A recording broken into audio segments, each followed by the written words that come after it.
Welcome to Polaris Live. This is Sarwar Kashmeri inviting our viewers from around the world to this series of programs on the United States and China in the world. This program is brought to you live in conjunction with the Foreign Policy Association of New York. My guest today is Ambassador HUANG Ping. He is the People's Republic of China's Consul General in New York, a city that is home to Wall Street and at the center of the world's financial markets. It is perhaps the most important posting for a foreign diplomat after the country's embassy in Washington. Ambassador Huang assumed duties as Consul General of the People's Republic of China in New York in November 2018. Among his numerous diplomatic postings are Ambassador Extraordinary and Plenipotentiary, Director General, Department of Consular Affairs of the Chinese Foreign Ministry, Deputy Mayor, Shaoxing City in Zhejiang Province, and Consular Embassy of the PRC in Canada. He studied at China's Foreign Affairs University, London School of Economics, Harvard University's Kennedy School. Now, many Americans like me who have received a 10-year multiple entry visa for China will want to know and want to thank him. He was the one who promoted this visa and this agreement between China and the United States. So with that brief introduction, please welcome to Polaris Live, Ambassador HUANG Ping. Good morning, Ambassador. Good morning, Mr. Kashmeri. Thank you so much for inviting me here. Good morning, our listeners. Well, it is not just a pleasure, but also an honor. And thank you for taking the time from your very busy schedule to do this. There's so much we have to cover. And I'm so happy that we're going to address this from your perspective, because, you know, we are two great countries and we deserve better than what we are getting right now, in my humble opinion. So may I just start by asking you, how do you view the Sino U.S. relations today? Do you share the prevailing pessimism, or is there some light in the sky? Go ahead, please. Yes, America is the most powerful, largest, economy in the whole world. China is the second largest economy in the world. The relationship between the largest and the second largest absolutely so important. It goes much beyond just the bilateral, but carry lots of significance, global significance.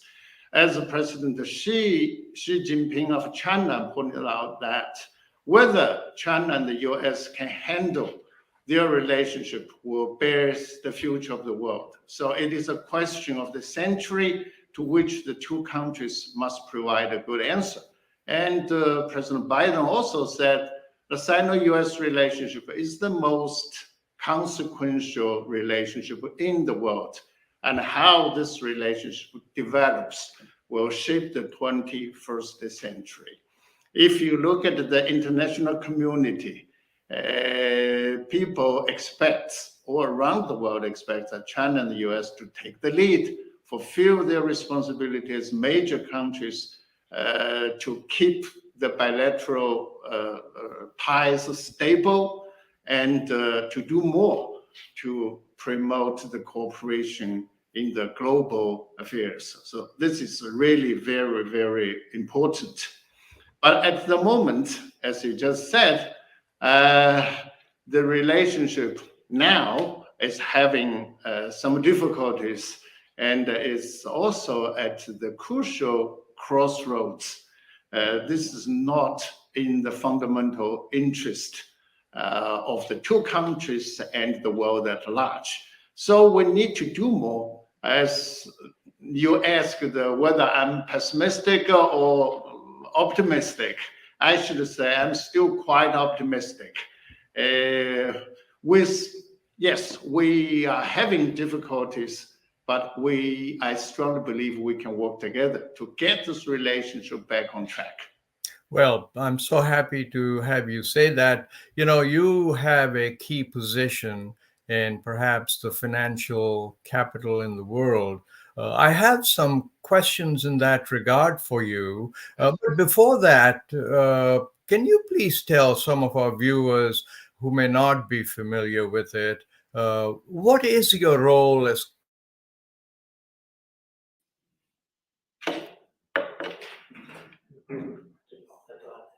we got lost. 看一下那个 YouTube 上。哎，你不用老在翻了。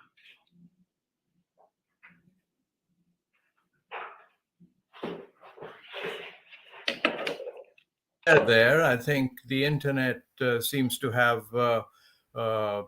created a blip, but we are back. So let me ask you my question again. I just wanted you to tell us exactly what the Consul General's responsibilities are and your personal priorities, because some of our viewers may not be familiar with how important that position is, if you don't mind.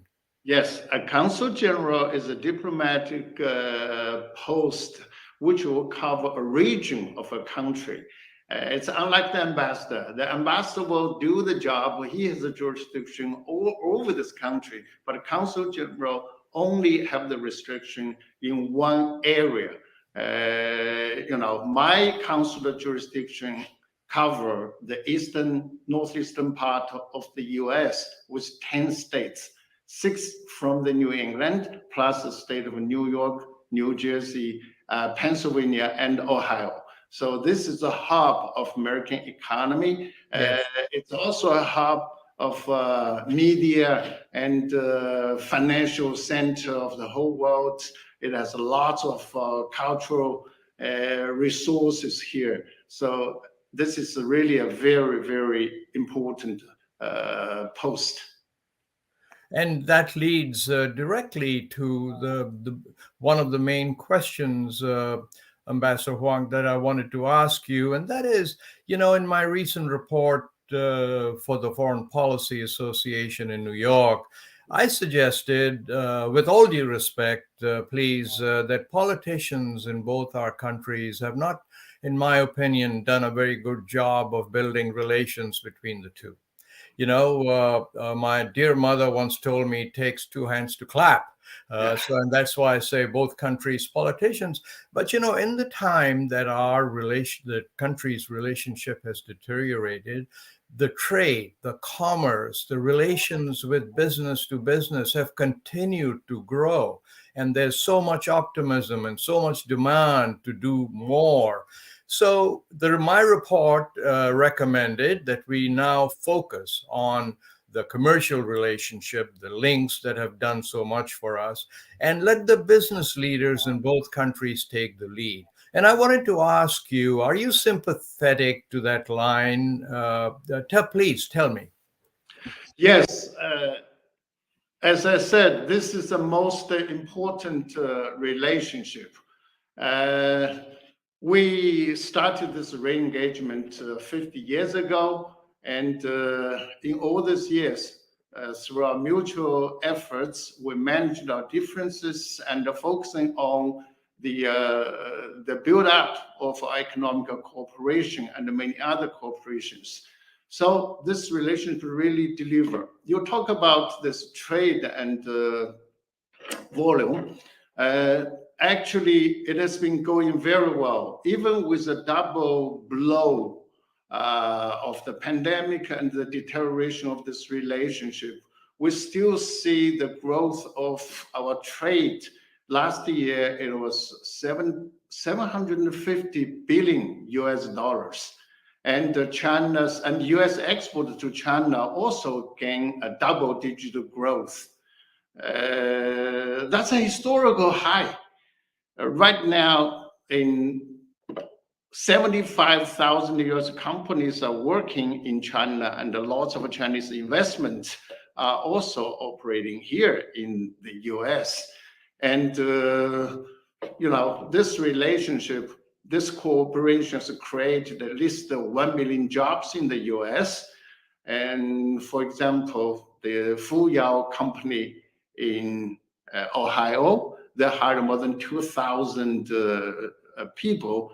It's a good good donation, to the employment. And there are many others. I don't have time to name them all. But this economic cooperation has been growing. But on the political side, I think there are some bad things happening. As you see, I think the most important or fundamental problem is a misperception of China's intention to develop. Yeah. And they forgot, in the past 50 years, China and the U.S. were the same.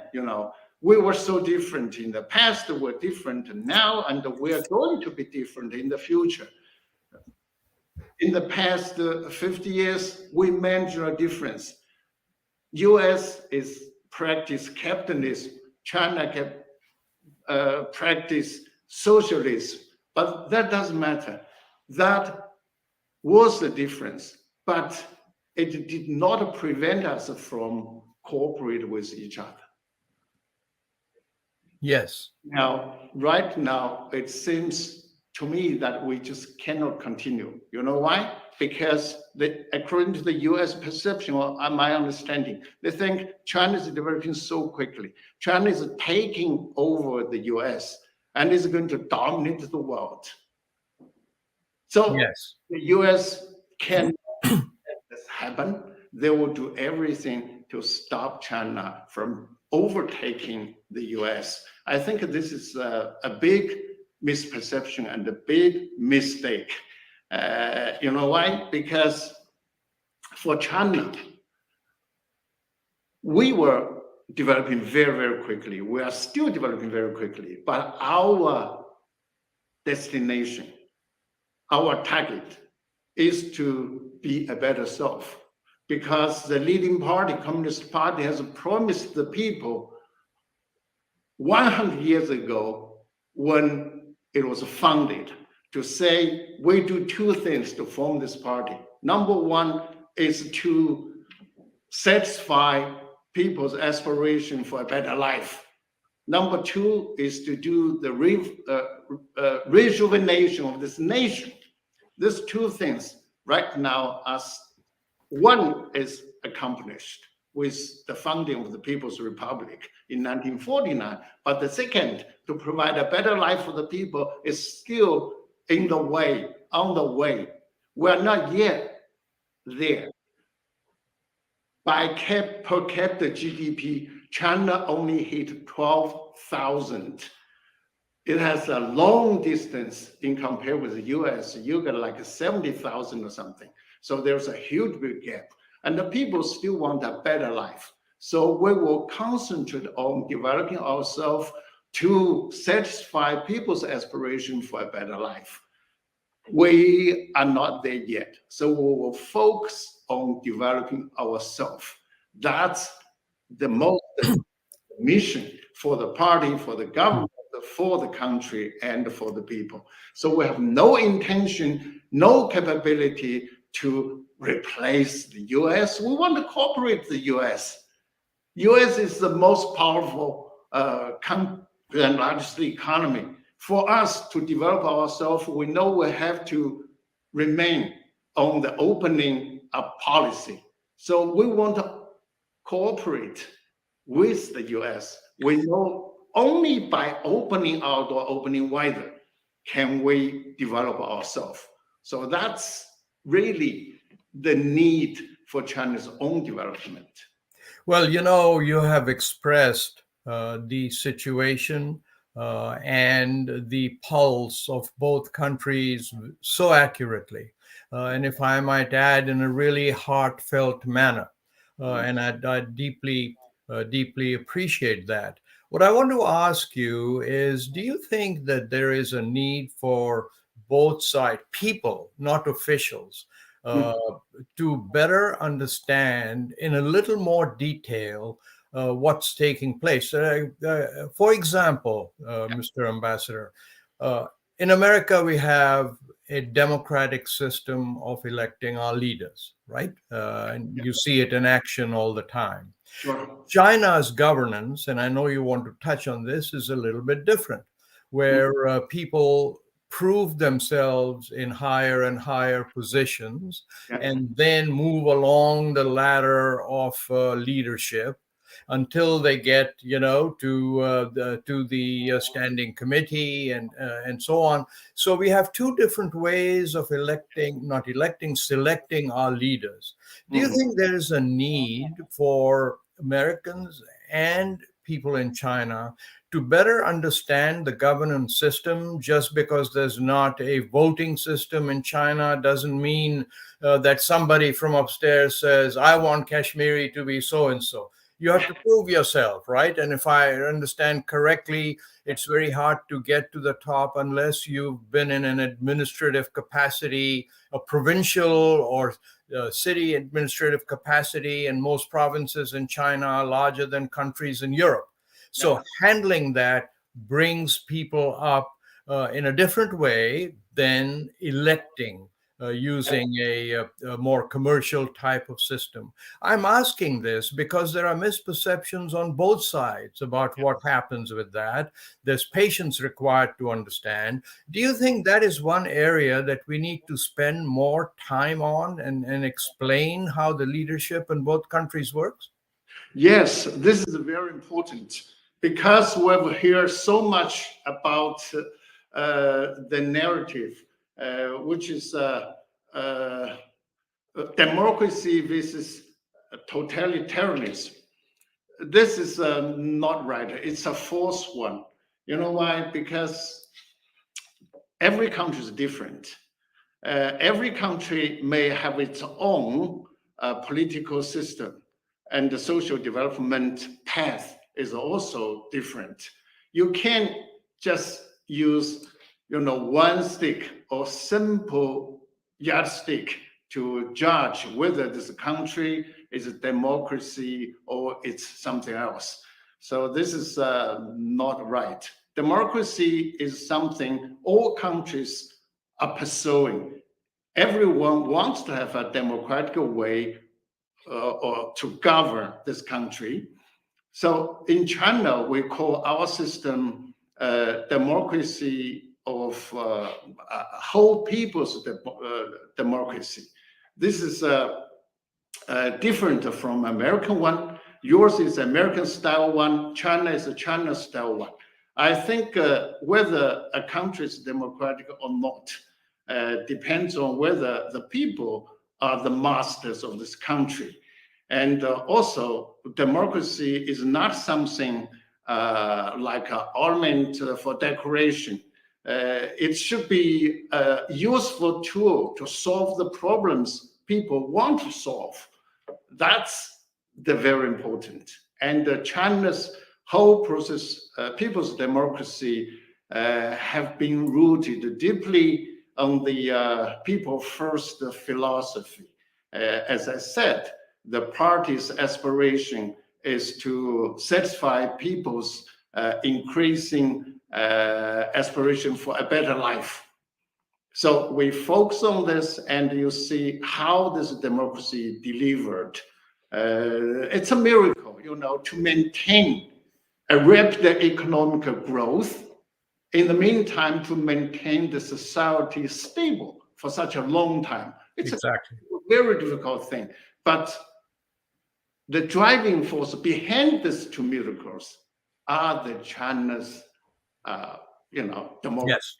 That's a driving force. And you see it delivered. We managed to get more than 850 million people out of poverty. And we have realized that our first centennial goal to feed the people, keep them warm, let them have the money to go to school. Yes.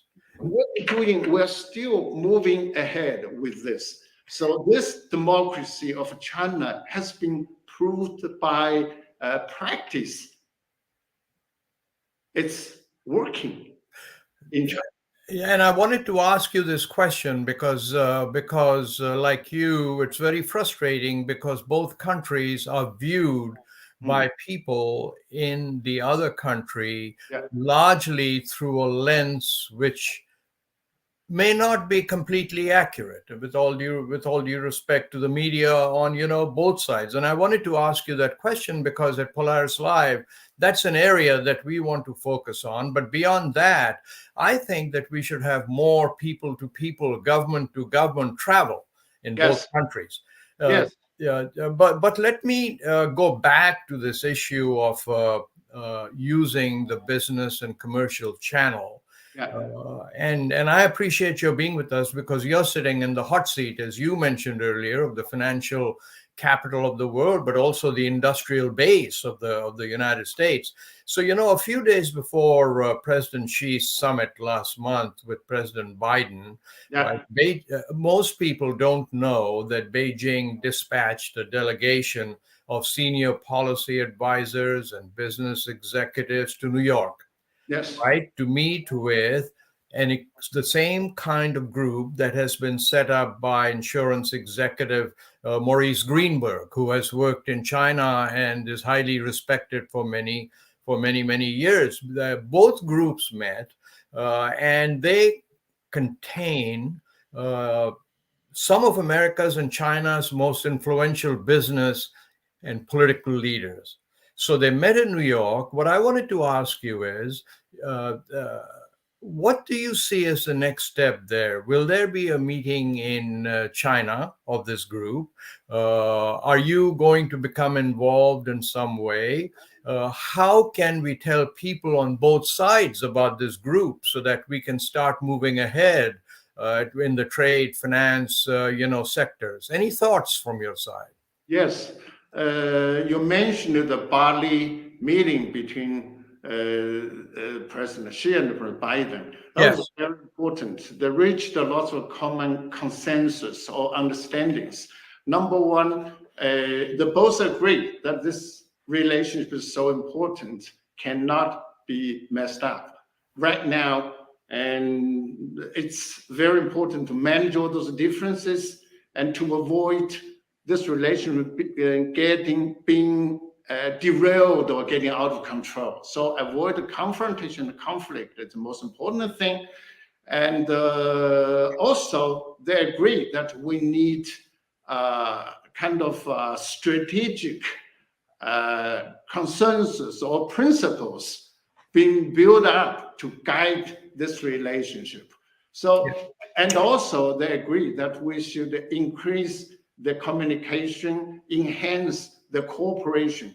So to implement those consensus or understandings of the two presidents, we have formed teams to do the job on diplomatic and national security, area. You heard about Secretary Blinken's upcoming visit to China, maybe in January. I don't know which date, but it's going.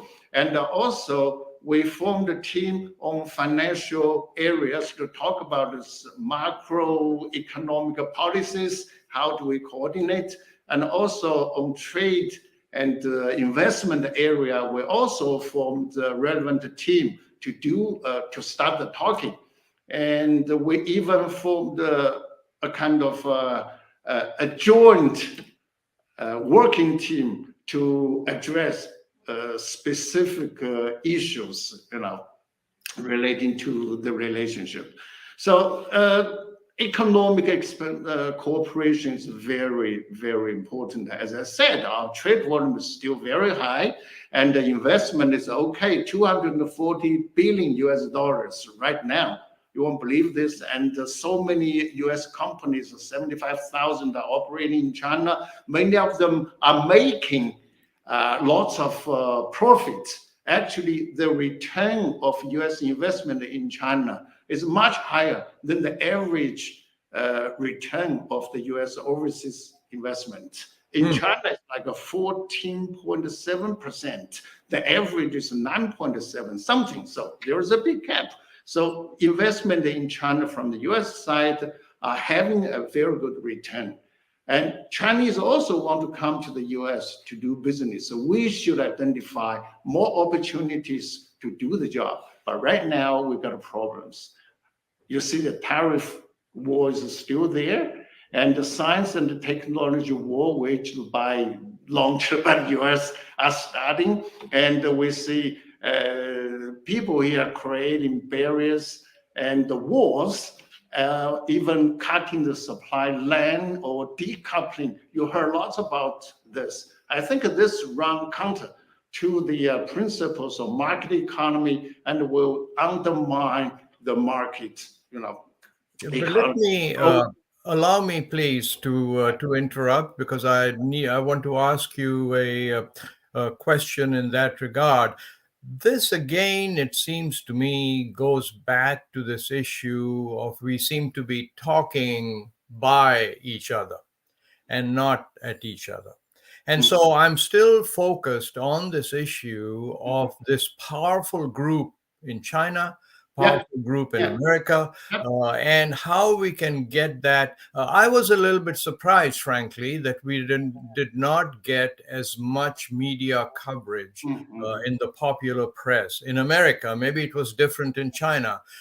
Most people don't know about this group. Most people don't know that Mr. Biden was briefed and he actually encouraged the groups to meet, that he had people who, attended. So again, I'm asking you, leave the politicians aside for a moment. And again, with respect, I say that only because I think that we may have a channel that might work more powerfully in the future. What can we do? Can your office do something to encourage the Greenburg group? Can China do? What can we do to move this forward, in your opinion? Yeah, this group came as the first largest delegation from China to the U.S. Since the pandemic started. And this is a very positive sign. They came here to talk with their counterparts in the U.S., like Mr. Greenburg, and to see how we can manage our difference. As I stated before, that there are so many barriers and walls, so many problems right now existing, and how we can navigating our relationship and cooperation through this difficult time. And that's the major, job and the task for this delegation to do.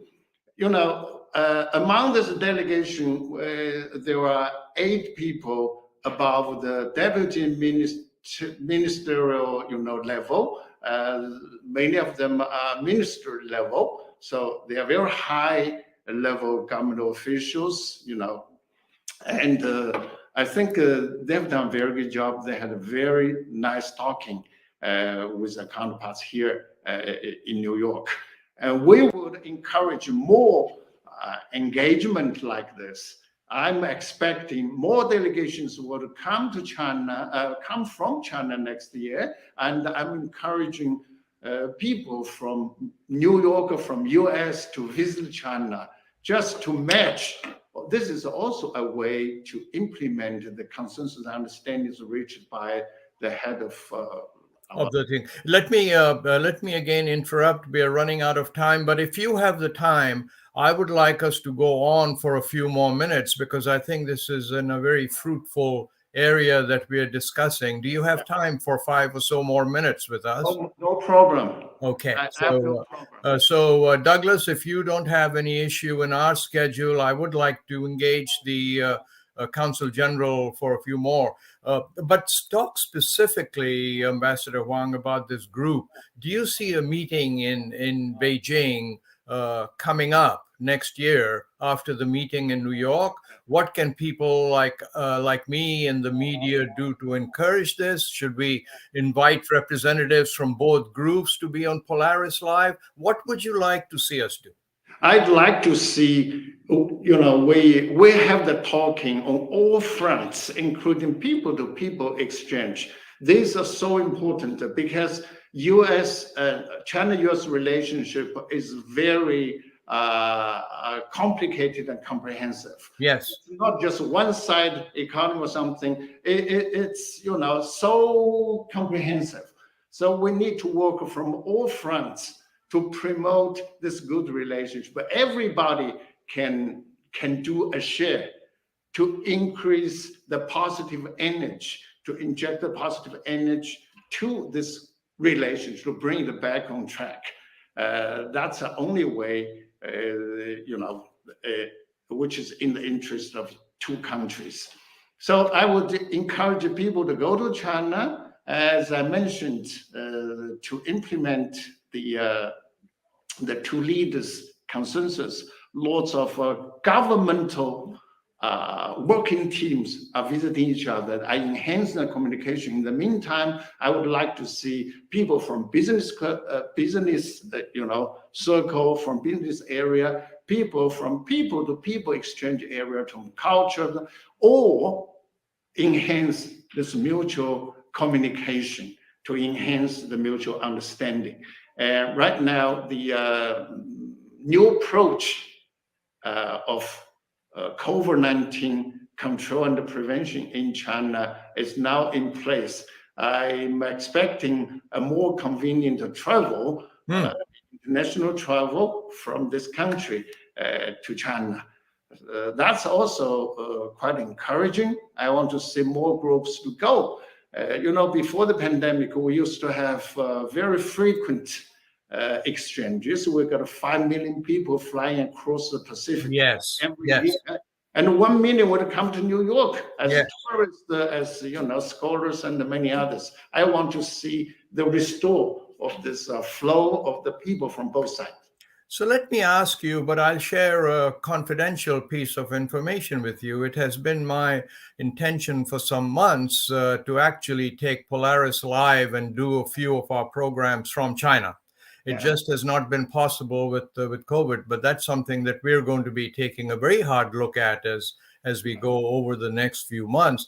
But I wanted to ask you, now that the 20th National Congress of the Communist Party of China is over, the midterm elections for President Biden are over. It seems to me that both President Biden and President Xi Jinping are more firmly in control and probably much more satisfied with how their public see them. Do you think that this offers another opportunity for both sides to move ahead? Yes. This is actually my personal opinion. This is a very good chance for both sides to enhance the cooperation and to do something, positive, or do something to correct, or to, to prevent the relationship from going further down to the bottom. This is also, the Bali, you mentioned the 20s, from China side and the American side. The political agenda, very important political agenda, has been done, and also the meeting between the two presidents in Bali also have been done, and that was very in-depth, candid, and constructive, and of strategic importance. So right now we need to, to work harder to seize this opportunity to enhance the dialogue and the cooperation. This is very, very important, actually. Okay, well, listen, I see Douglas giving me a signal behind the scenes, so I must unfortunately take this forward, take this to its ending time. But please stay after we finish the program live so we can just talk for a few more minutes. But Mr. Ambassador, it has been a real pleasure and honor to have you.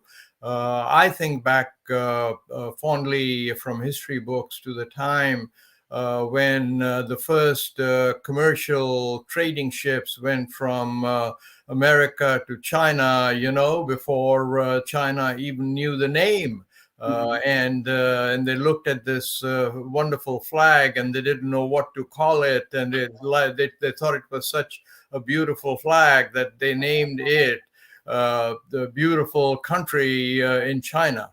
And hopefully we will get back there before too long. So let me thank you again very much for being with us.